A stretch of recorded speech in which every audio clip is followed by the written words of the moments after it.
Let's at least agree to stop babies that could feel pain being ripped apart in the womb, okay? Right? And then they're like, no.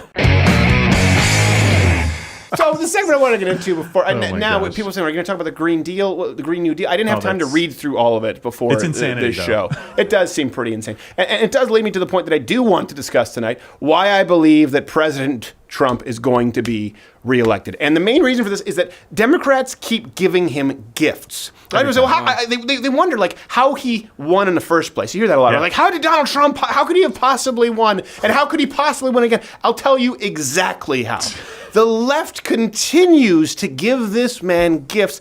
He really is. There's like a Chauncey Gardner effect. He's not necessarily doing everything right. They're just doing everything wrong. And he looks brilliant by comparison. So I do think that the State of the Union, which occurred this week, showcased exactly what I'm talking about, just how far left the DNC has gone. And by the way, this is something that's important to note. 76% of Americans approved of the speech. What's really bad for Democrats is that 81% of independents approved of the speech. I think we have overlays from this from YouGov. And the more that the left continues to push their agenda toward the left, the Democrats, I should say, pushing their agenda toward the left, the more likely it seems that these independent voters who everyone said Trump just has this ceiling. Right. He has this ceiling and it's his base. Well, the truth is his base, actually, those are the people who had the biggest problems with President Trump. We'll get into those in a second. It seems like the independents, actually the people in the middle, are really starting to thaw on the guy. Yeah. And he had 81% of them to support the reality show guy. Yeah. Like, think about this for a second. How badly must you screw up that the guy who is literally trademarked, "You're fired," is beating the crap out of you? Let's go through kind of 4 examples. I think this is one that's really important recently, late-term abortion. So here's a clip where President Trump called for legislation to end the late-term abortions, and he mentions Northam's discussion of killing babies after birth. This is an important clip for people to see. Here you go. Yeah. To defend the dignity of every person, I am asking Congress to pass legislation to prohibit the late-term abortion of children who can feel pain in the mother's womb. There are people who refuse to stand at that. Yeah, think about this for a second. You're an independent, you're watching, you're going, let's at least agree to stop babies that could feel pain being ripped apart in the womb, okay? Right? And then they're like, no. You're going to sit on your hands for that? Yeah. Do you have any idea how the optics look? And here's something that's really important. I think maybe you guys aren't necessarily, because you weren't really like political junkies in the last election, and I know you'll vote in the next election, but Trump, by the way, was pro-choice. Yeah. Up until he ran as a Republican effectively. And conservatives were really leery of him because of that, right? Yeah, we didn't think he was conservative. They didn't think he was conservative. No. And so Donald Trump found himself in a pickle in the primaries, particularly because he had to appeal to his base, the conservatives. He had to prove to them that he was pro-gun, that he was pro-life, while still appeasing moderates. And that's hard to do when they think that you can't win over either of them. Now, again, the Democrats have given him a gift in that he can now appeal to his pro-life base and even to moderates who just don't want to see babies being born alive killed. All he has to say is, hey, a 40-week-old baby being chopped in the head, bad. And he wins everyone who's not Cortez. That's all that's required. Think about that for a second. Yeah.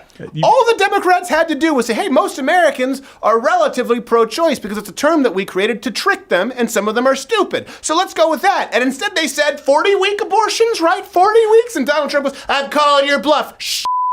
So another example here where the left has lost all ground is pushing for open borders. So in the State of the Union, Trump mentioned ICE rescuing women and children from sex traffickers. Watch what...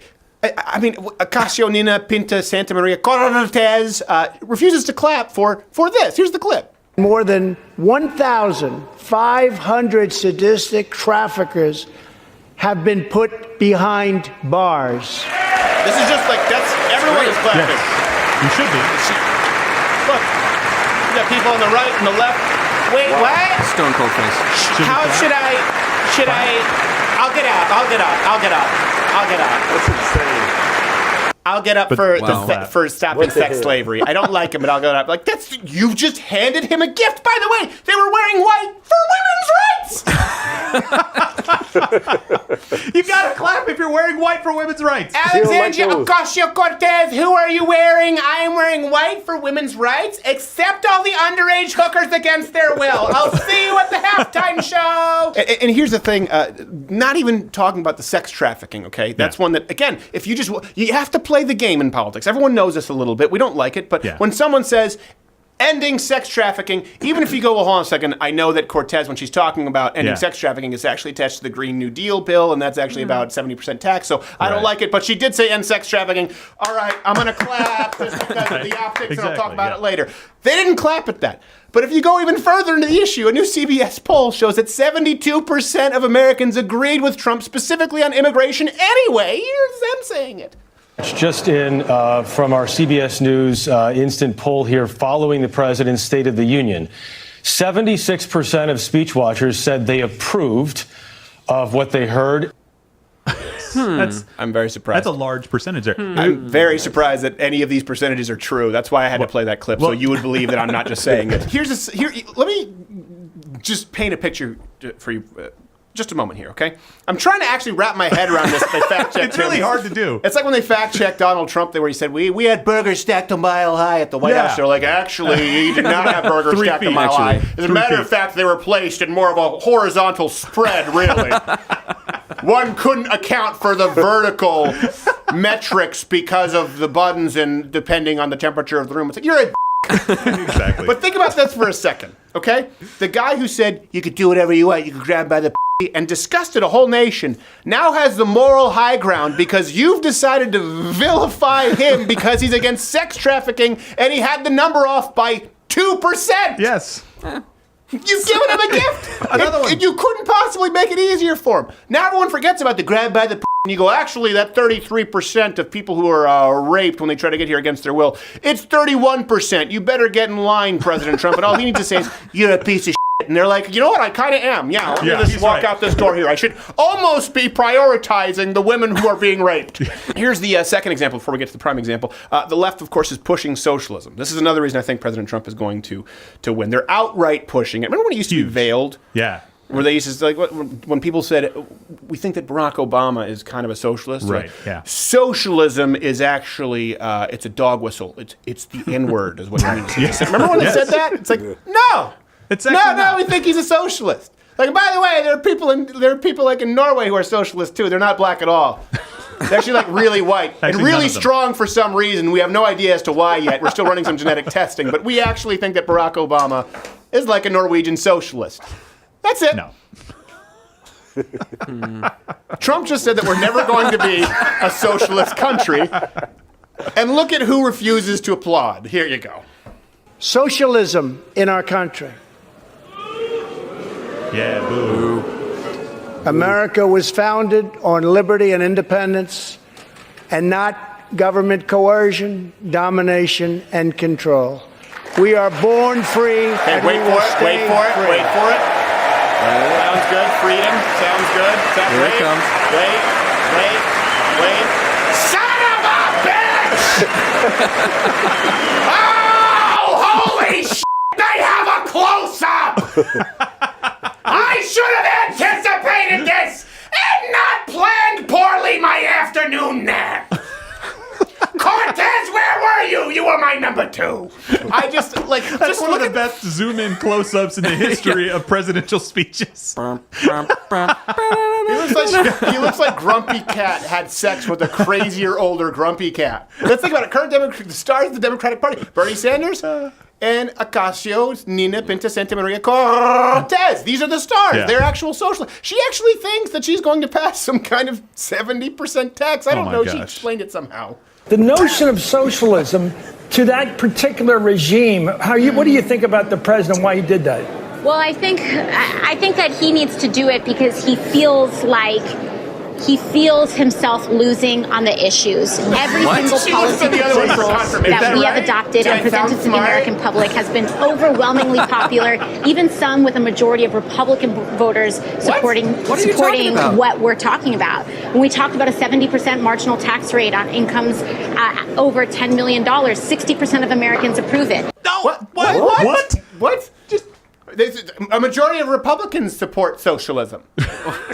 What? I thought this was well known. Hey, you person next to me, is this well? It's not well known. I don't know what I'm saying, Chris Matthews. She probably went to Watts or something.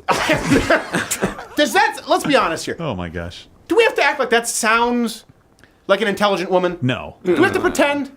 Here's the thing. Nancy Pelosi doesn't sound like an idiot. I think she's wrong. I think she's the only person in politics who's proactively evil, but she doesn't sound like an idiot. Hillary Clinton doesn't sound like an idiot. No. This girl sounds like a moron. Think about socialism. No matter how great you think the government is at giving you free stuff, people still don't want higher taxes. We saw with the prank calls this week where we called black businesses. Yeah. They're like, would it make you more or less likely to support Governor Northam than he supports increased taxes? I don't want to pay more taxes. No, man, no. I want like the opposite of that.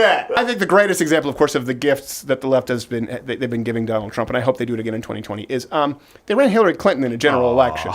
Yeah. Likely the one person Donald Trump was capable of beating at that time. Trump polled very badly for people who forgot this leading up to the election. Almost every single pollster got it wrong because he was polling so badly. And he's been receiving nothing but hostile media coverage since. Here's the thing.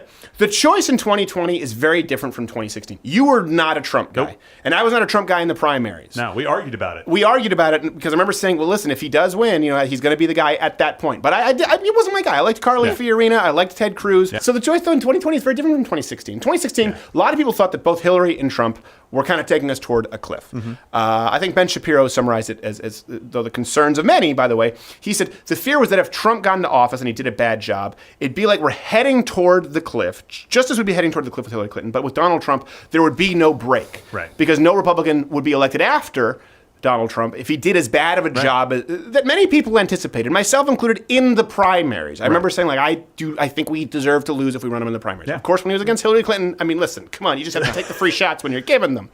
People thought Hillary Clinton, though, was ultimately a politician, right? That's what people didn't like her. They thought she's a politician. But as leftists go, relatively moderate. That's the thing with Hillary Clinton. Yeah. This idea, she wasn't there was Bernie Sanders and Hillary Clinton. Yeah. Trump, on the other hand, people also thought, a lot of people think because he says bad words, that he's somehow extreme. He was actually seen as really pretty moderate and not that conservative. So a lot of conservatives weren't big fans of Trump.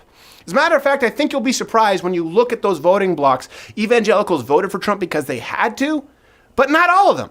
Probably, likely fewer in a lot of municipalities, but you saw a lot of union voters who would have typically gone Democrat. The Blue Dogs go for Donald Trump. So a lot of those people held their noses, though, the Christians, the true conservatives, and voted for Trump because Hillary Clinton was such an insufferable bitch. That's really why. But now in 2020, we're choosing between Donald Trump, who's been really pretty conservative, if you look at him as a president, outside of the trade issues. And pretty good. And all Democrats, who have swung so far to the left, their right nut hasn't seen them in a month. God, that hurts. It's not that literal.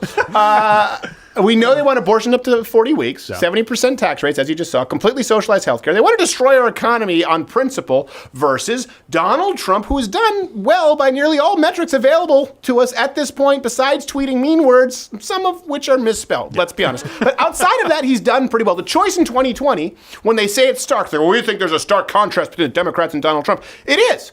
But in a positive way for Trump, because these gifts that the Democrats keep giving him. So when Republicans say that we need to be more moderate, this is something people have to hey, listen, we need a more moderate Republican Party. We need to come to the middle. I go, hold on a second.